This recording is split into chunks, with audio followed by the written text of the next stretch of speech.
For most of the year, the British Superbike Championship lives up to its name. Home circuits, home crowds, home weather. But once in a while, the paddock crosses the channel to Assen, the cathedral of speed, where British racing meets European asphalt. This year, it's not just a return for the championship, it's also a return to racing for Lee Jackson. Yeah, it was great to be back on the bike. Obviously, it's never nice missing rounds, but coming back on the bike to Assen where it's fast and flowing, the first session I was probably a bit tense, just building my way into it, picking out the lines, getting used to my bike again and stuff.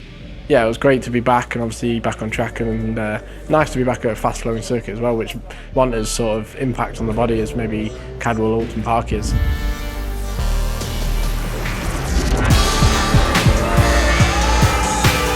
I think it throws up a few question marks to people, like why is the, let's say, British Superbike Championship going to Assen? It brings up, let's say, some discrepancies or some disgruntled fans and bits and pieces, but I think it's a great thing to have, obviously. Assen itself is just a motorcycle orientated track. It brings out some great close racing. The circuit just seems to always produce a good race, you know, a good battle, and you know, it sort of often comes down to the last chicane on the last lap for the last change of position. So there's a lot of, I think, good reasons to go to Assen.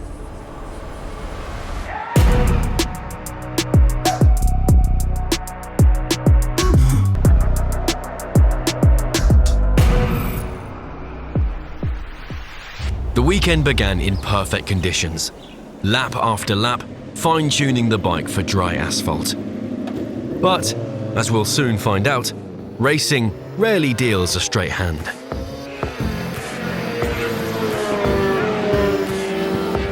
This year particularly, with the tyre restriction, practice feels compromised. You know, you don't really get a great deal of time to try everything you want, or you might have ideas to try, and you haven't got a lot of time to like play out different settings in the bike. It's kind of like you just got to bolt something in that's kind of close and hope for the best.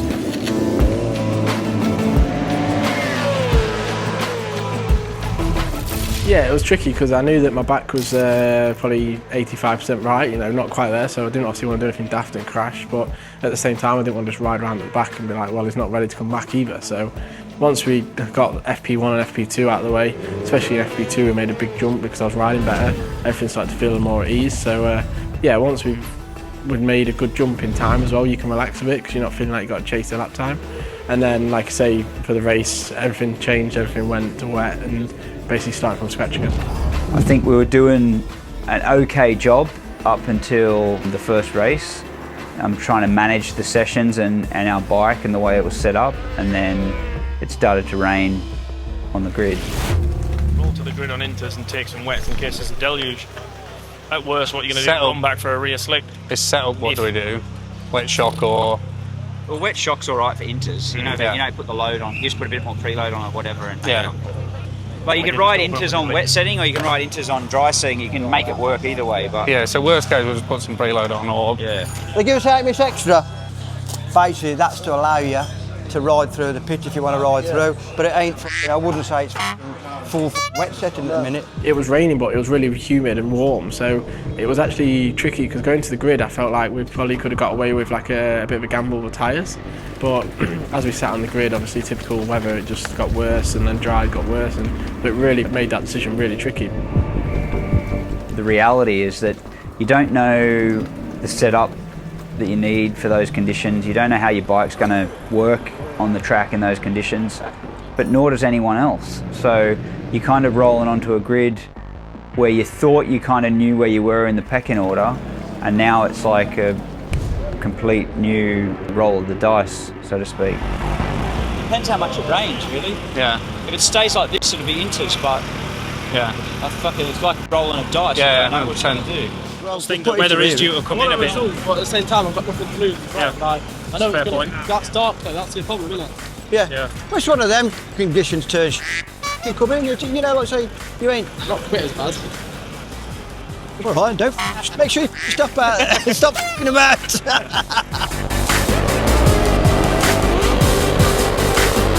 Hold it right there. We've got 2 riders, 1 wet grid, and a roll of the dice on tyre choice. But when it comes to real games of chance, cards, chips, the art of bluffing, just how seasoned are these 2?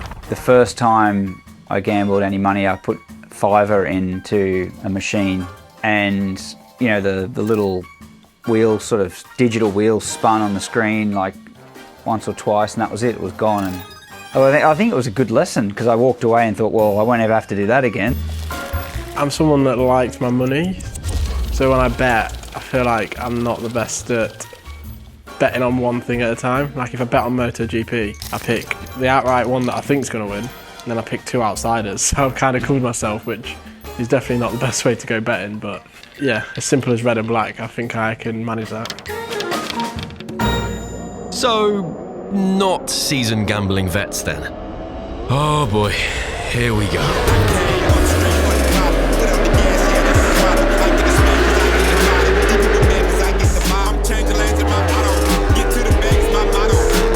In the past, you could come back into the pits, change tyres, and set a time for your grid position for the next race. I'd never like to pull in, but in that situation, first round back, I wasn't fighting for any position.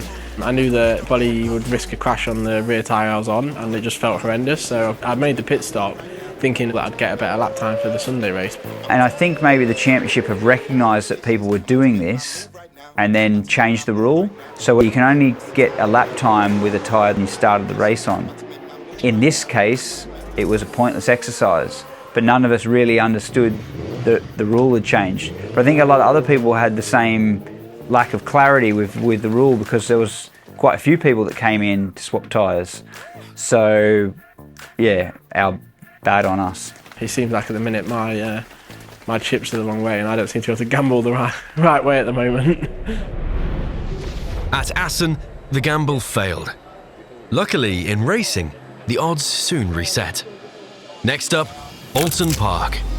A familiar circuit, a new opportunity, and another roll of the dice. Yeah, coming to a race weekend, everyone says, oh, you've seen the weather, and I don't tend to look, but this weekend I did look and saw rain for 3 days solid. So yeah, I wasn't really thinking too much into that, because I know that sometimes it could be raining at 3 o'clock in the morning, but typically, yeah, we woke up Friday to torrential rain all the way through the day.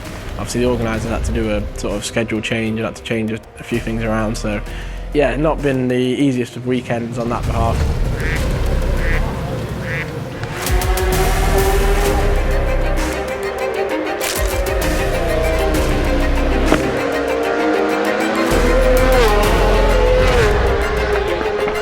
In general, I think we're in good, steady, competitive sort of positions throughout the practice. You know, it was showing potential regardless of how the weather was going to unfold. So I guess optimism was quite high at that point in the weekend. I don't like dubious. It seems it's too like... Dubious is like suspicious. Yeah, well, I feel like there's too much like area for interpretation with dubious. What was the other option? There's... How would you describe it? Outside now? Uncertain conditions. I think that's probably the closest English has as an option, is uncertain conditions. Or no, the conditions were certain. Yeah. The feeling from the bike was uncertain. I agree. What he said. So the mindset going to the grid was odd, in that we've just done all of our practice and qualifying in the wet, and then we roll out to the grid on slick. So the first time we're actually riding the track in dry conditions was for the race. We set off the start of the race and got 3 corners in, and it was pouring with rain, but only for a moment or two, but enough that we definitely couldn't carry on as it was on slicks. So At the minute it's wet, but then what do you start on? that's blown through really quick. And I think it'll dry quick too. Think of how wet it was at the start of qualifying. Yeah. It's drying quick. But that was just like a sprinkling on the surface now. I guess that's where the gamble starts to come into it, is that sure, it's wet right now, but it's drying quickly. This will last a few minutes like this, and it'll carry on drying, and then in about another 8 minutes after this, there'll be another little... How quick it's going to dry? I would say quite quick, but do you lose too much at the start on slick? That's the guess. Areas, That's the guess. 3 laps shorter as well. Yeah. You know, and for me, there was only one tyre to use. It's easy to say that now that it's done, but I genuinely felt in that moment my instincts were true and correct, and I was just gonna, even if I had the rest of the team all going against me, I wasn't gonna change my decision. That's what we were gonna go on. On Etienne's radar, it didn't look like a lot. It looked like just a little slither. Yeah, like the corner edge of it. Leave the intus in.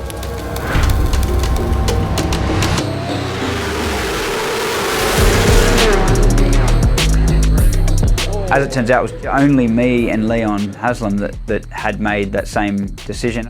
I had to fight Leon, but Leon's a hard person to fight against. You know, he's got a good bike, he's got good experience, you know, he's really strong in tricky, wet conditions. Out of all the people on the grid, he was probably like the worst one to have to deal with in those conditions. So, yeah, I knew there was going to be a strong battle.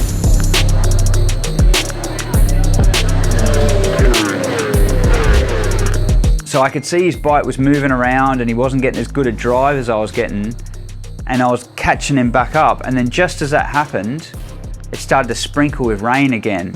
And then I lost a big chunk of time. So once again, there was like dampness in the track, and I was feeling the bike moving around and losing grip whilst he was still maintaining grip. But then as quick as it started to rain, it stopped again. That time that he made on me, almost within a lap or two, I'd made it back again, which was, I guess, very lucky in timing because I only had a lap or two left in the race. Over the line to start the last lap. Who takes glory in race 1 at Oulton Park? Fourth fastest lap of their race. Haslam just a tad behind Josh Brookes. Yeah, just as I got to the back of him and in position close enough to make a pass, I'd already sort of had this like sort of concept developed of where could I pass and where should I pass and what might happen if I pass here or there or whatever. Over the hilltop. We're going to Britain. Wait a minute. This is all starting to feel very familiar. Going to go there and Brookes comes through. Oh, and he touches there. Here comes Josh Brookes then. Number 25 for the Dow Racing podium. Dow Racing have a podium. Ah, yes. I know exactly where we're headed. Editor, you know what to do.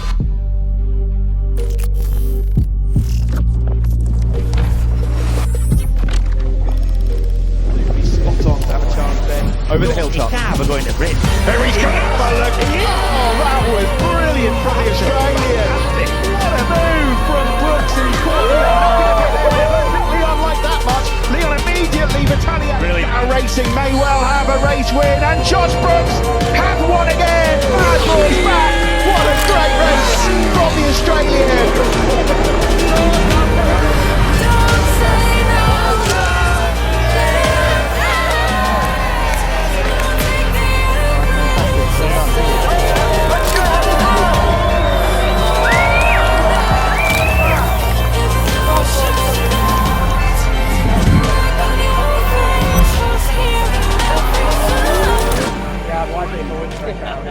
You never get tired of winning, it never loses its shine. But particularly for my guys, I feel like we've been working hard this year with not a lot of return for investment.